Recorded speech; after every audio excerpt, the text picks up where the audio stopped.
Okay, what about upgrading, right? If I want to upgrade, if I want to upgrade my car, and we have trading options now. So let's say yes, I've bought my car. I have the 1.5 million, like we said. So I have gone and I have invested it in, I don't know, my business. I've taken the loan. I've paid it back. My business has made more money than I needed to pay back. So I've technically made money, right? During that season. And now it's been a couple of years. I now want to upgrade my car. So I want to, buy a car that's worth what, 5 million, 6 million. What's the financial, financially correct way of going about buying this car? Is it the same? Does the same principle apply in this instance? Yeah, I think the same principles apply. Yeah. All across, they cut across. Yeah, the same. So it's saving up to have the cash. Yeah, it's all about looking at those scenarios that you have. What options can you make? What's your rate on return if you're investing that money? What's the cost of the loan? What if you're a business person? What other business ventures, or maybe what's the rate that you can make from your business? Then the total cost of this car loan, and yeah, you can always do those maths and see how things weigh out. So to summarize it with your quote is, if you don't have the cash, don't buy the car.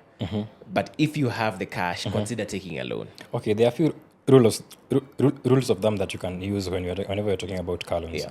So number one, 99% of the people is going to be a bad financial decision. But then remember again, a car, for when people are trying to maybe buy their first car, maybe buy a car, it's usually more of an emotional decision than a logical decision, maybe a numbers game, because everyone knows. I think everyone who is maybe every adult, most people will know that buying a car loan will be a bad financial decision. But maybe you still want it because maybe it brings the convenience. Maybe saving up for one will take a lot of time.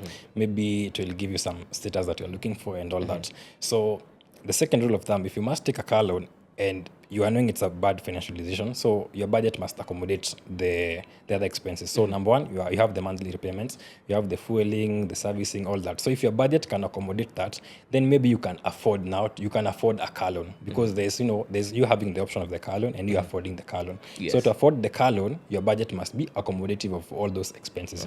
Because now for most people now, you'll find that now if they take their car loan and now all those expenses add up, they take a big chunk of their budgets, and now you have very little wiggle room with your income. So you're overstretched, you are stressed at night, you are out here looking for ways you can make money, trying to gamble your little savings on the weekend, so that you can just create some breathing room for yourself. Right. And then again, a car loan, there are people who try to argue that maybe a car loan is not a long-term debt. I think the average maybe repayment period is between maybe 1 year to around, I think 4 or 5 years, but on average between 2 to 3 years repayment period.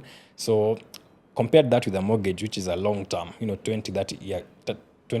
Engagement, yeah. Yeah. Now for a car, which is basically between maybe 1 to let's say 2 to 3 years on average. So you will maybe easily get over it, and you can easily get over it. But now when it comes maybe a longer term debt like a mortgage, now that will be stuck here for years, for decades actually.